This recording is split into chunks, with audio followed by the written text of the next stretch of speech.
Hello दोस्तों, नमस्कार। मेरा नाम है के किस्से, कविता और कहानियों में आपका स्वागत है।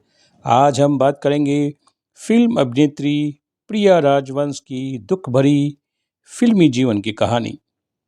दोस्तों, बॉलीवुड में कई ऐसे स्टार हुए हैं जिनका नाम तो बहुत हुआ, लेकिन उनकी जिंदगी बहुत ही दुख भरी रही। आलम यह रहा कि स्टारडम हासिल करने के बाद भी उनका अंत बेहद दुखद रहा। इन्हीं में से एक मशहूर अभिनेत्री हैं वीरा सुंदर सिंह, लोग जिन्हें प्रिया राजवंश के नाम से भी जानते हैं। एक खूबसूरत बॉलीवुड की अभिनेत्री। दोस्तों, उन्होंने कम फिल्में की हैं, लेकिन कम फिल्मों के बावजूद उनकी सभी फिल्में सुपरहिट रही और ग्लैमर का उन्होंने आसमान छुआ, ऊंचाई तक पहुंची। दोस्तों, प्रिया राजवंश का जन्म 30 दिसंबर 1936 को शिमला में हुआ था। उनका जन्म का नाम वीरा सुंदर सिंह था। उनके पिता सुंदर सिंह वन विभाग में संरक्षक थे। वह अपने भाइयों कमलजीत सिंह उर्फ गुल्लू और पदमजीत सिंह के साथ शिमला में पली बढ़ी और वहीं उन्होंने अपनी प्रारंभिक शिक्षा ग्रहण की। दोस्तों, उन्होंने ऑकलैंड हाउस में पढ़ाई की, जहां वह स्कूल की कैप्टन थी, और convent of Jesus and Mary Shimla में भी उन्होंने पढ़ाई की। और उन्होंने 1953 में सेंट बैट्स कॉलेज शिमला से इंटरमीडिएट पास किया और भार्गव म्यूनिसिपल कॉलेज में दाखिला लिया। इस दौरान उन्होंने शिमला के प्रसिद्ध गेयटी थिएटर में भी कई अंग्रेजी नाटकों में उन्होंने अभिनय किया। दोस्तों, उनके पिता संयुक्त राष्ट्र के एक असाइनमेंट पर यूके चले गए। उसके बाद इसलिए उन्होंने स्नातक होने के बाद वह लंदन यूके में royal academy of dramatic arts RADA में शामिल हो गई और वहाँ से एक्टिंग के गुर सीखे और उन्होंने वहाँ से एक्टिंग में अपना डिप्लोमा लिया। दोस्तों, आइए बात करते हैं प्रिया राजवंश जी के फिल्मी करियर के बारे में। दोस्तों, लंदन में रहते हुए और 22 साल की उम्र में लंदन के एक फोटोग्राफर द्वारा खींची गई उनकी एक तस्वीर किसी तरह हिंदी फिल्म उद्योग बॉलीवुड तक पहुंच गई और उनकी तस्वीर लोगों को बहुत पसंद आई।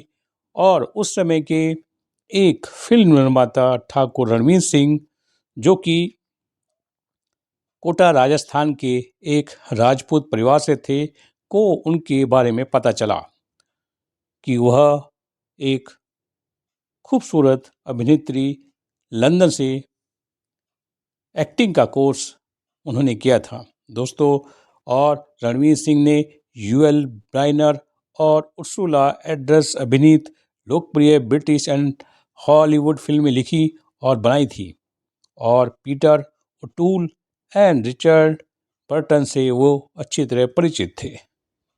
दोस्तों, रणवीर सिंह ने लोकप्रिय अभिनेता रंजीत को जिंदगी की राह और जीवन की राह नामक एक फिल्म में अपना पहला प्रस्ताव भी उन्हें दिया था, जिसे वह बनाना चाहते थे, लेकिन वह कुछ कारणों से उन्होंने उसको एक्सेप्ट नहीं किया। दोस्तों, इसके बाद रणवीर सिंह उन्हें 1962 में चेतन आनंद, जो कि देवानंद और विजयानंद के बड़े भाई थे, से मिलवाने मुंबई ले गए और उन्होंने उन्हें अपनी एक फिल्म हकीकत, जो कि 1964 में कास्ट किया, जो कि एक युद्ध फिल्म थी जिसमें भारत और चीन का युद्ध दिखाया गया था। और उनके उसमें सभी बड़े कलाकार थे, जिसमें धर्मेंद्र थे और प्रिया राजवंश थी। दोस्तों, फिल्म सुपरहिट हुई और इसे अक्सर सर्वश्रेष्ठ भारतीय युद्ध फिल्मों में गिना जाता है। और जल्द ही वह अपने गुरु चेतन आनंद के साथ प्यार में पड़ गई और उनसे रिश्ता उन्होंने बना लिया, जो कि हाल ही में चेतन आनंद का तलाक हुआ था और वो अपनी पत्नी से अलग रह रहे थे। दोस्तों, प्रिया चेतन से कई साल छोटी थी। इसके बावजूद उन्होंने केवल चेतन आनंद की फिल्मों में अभिनय किया जिनमें वह हर पहलू से जुड़ी थी, कहानी से लेकर पटकथा, गीत, पोस्ट प्रोडक्शन तक। वह हर काम फिल्मों का दिखती थी और चेतन आनंद के साथ लिव इन में रिलेशन में रहने लगी थी क्योंकि उनका तलाक हो चुका था और उन्होंने उनसे शादी कर ली थी। दोस्तों, चेतन ने कभी भी उन्हें केंद्रीय किरदार के बिना फिल्में नहीं बनाई। बेहद प्रतिभाशाली अभिनेत्री होने के बावजूद उनका अंग्रेजी उच्चारण और पश्चिमी कल्चर भारतीय दर्शकों को पसंद नहीं आया था। दोस्तों, उन्होंने बहुत ही कम फिल्में की हैं, लेकिन जो भी फिल्में की हैं वो बहुत ही मशहूर हैं, जैसे हिंदुस्तान की कसम, ही रांझा, हंसते जख्म इत्यादि। दोस्तों, उनकी अगली फिल्म ही रांझा जो कि 1970 में ही रिलीज हुई, जिसमें उन्होंने उस समय के मशहूर अभिनेता राजकुमार के साथ काम किया और यह फिल्म सुपरहिट रही। इसके गाने आज भी हम लोग सुनते हैं और बहुत ही गाने मशहूर हुए, सुपरहिट हुई। दोस्तों, उसके बाद उनकी फिल्म आई, फिर 1973 में हंसते जख्म नवीन निश्चल के साथ उन्होंने काम किया, आई, जो यकीनन उनके करियर की बेहतरीन फिल्म थी। उनकी अन्य चर्चित फिल्में हिंदुस्तान की कसम जो कि राजकुमार जी के साथ थी, जिसमें राजकुमार थे, और कुदरत फिल्म जो 1981 में आई, उसमें उन्होंने राजेश खन्ना के साथ अपनी फिल्मी जोड़ी बनाई थी, जिसमें उन्होंने हेमा मालिनी के साथ मुख्य भूमिका निभाई थी। दोस्तों,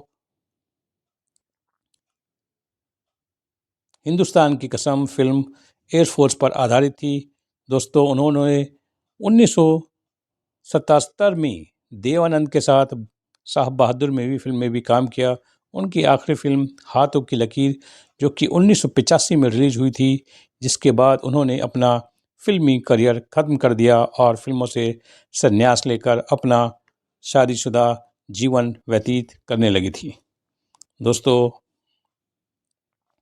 आइए बात करते हैं प्रिया राजवंश की व्यक्तिगत जीवन के बारे में। दोस्तों, प्रिया राजवंश और चेतन आनंद के बीच निजी संबंध थे और वे साथ साथ रहते थे। हालांकि उन्होंने पहले कालूमल स्टेट में अपना खुद का फ्लैट खरीदा और बाद में मंगल किरण में एक बड़ा घर लिया मुंबई में। दोस्तों,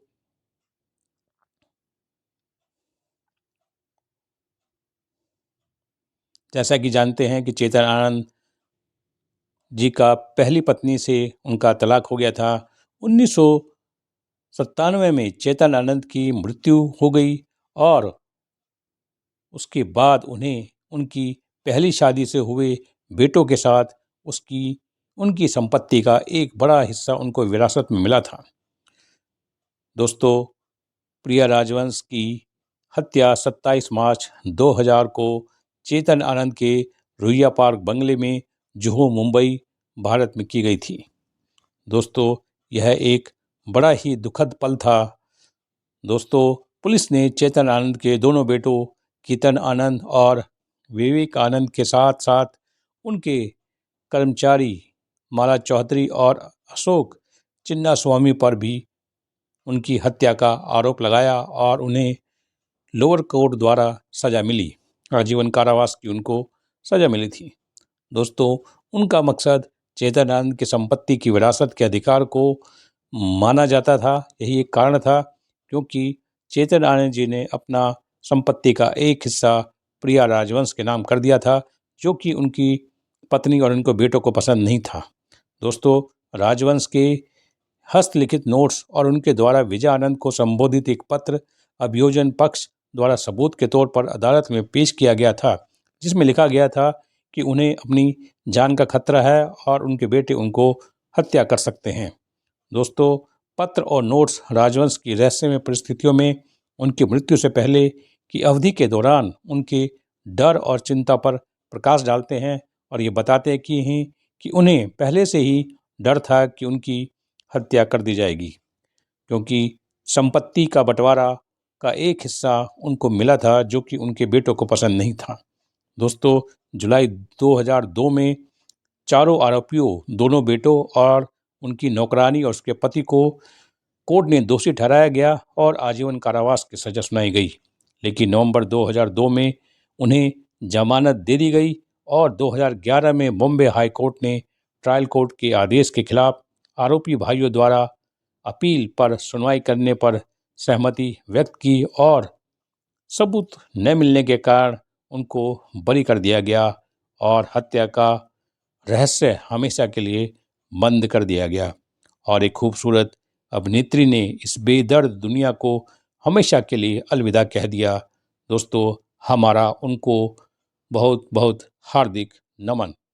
दोस्तों, आइए नज़र डालते हैं प्रिया राजवंश जी की मशहूर फिल्में और उनकी फिल्मोग्राफी एक अभिनेत्री के रूप में। उनकी आखिरी फिल्म जो कि 1986 में आई थी वो थी हाथों की लकीरें। 1981 में फिल्म कुदरत, जिसमें हेमा मालिनी और राजेश खन्ना अभिनेता थे, और 1977 की फिल्म देवानंद साहब इसमें अभिनेता थे। हंसते जख्म 1973, हिंदुस्तान की कसम 1973, हीर रांझा 1973 और हकीकत 1964। 1973 की 70-73 की सभी फिल्में बॉलीवुड में सुपरहिट रही। उनके गाने और उनकी कहानी चरम पर थे। दोस्तों, बॉलीवुड के ग्लैमर का काला सच यही, न जाने कितनी अभिनेत्रियों ने धोखा खाकर अपनी जान गंवा दी। दोस्तों, इसी के साथ मुझे इजाज़त दें, फिर जल्द मिलेंगे और जानेंगे किसी और फिल्म एक्टर और एक्ट्रेस की निजी फिल्मी जीवन के बारे में। दोस्तों, वीडियो देखने के लिए आपका बहुत बहुत शुक्रिया, धन्यवाद, नमस्कार। दोस्तों, कहानी पसंद आई हो तो लाइक करें, शेयर करें, सब्सक्राइब करें, कमेंट करें और किस तरह के आप वीडियो देखना चाहते हैं या किस एक्टर और एक्ट्रेस के बारे में आप उनके फिल्मी जीवन के बारे में जानना चाहते हैं, वो भी हमें कमेंट करके बता सकते हैं। और अगर किसी तरह की कोई गलती हो तो वो भी हमें बताएं कि हम इसमें कैसे हम सुधार कर सकते हैं, क्या कर सकते हैं। इसी के लिए दोस्तों, बहुत बहुत धन्यवाद। एक बार फिर नमस्कार।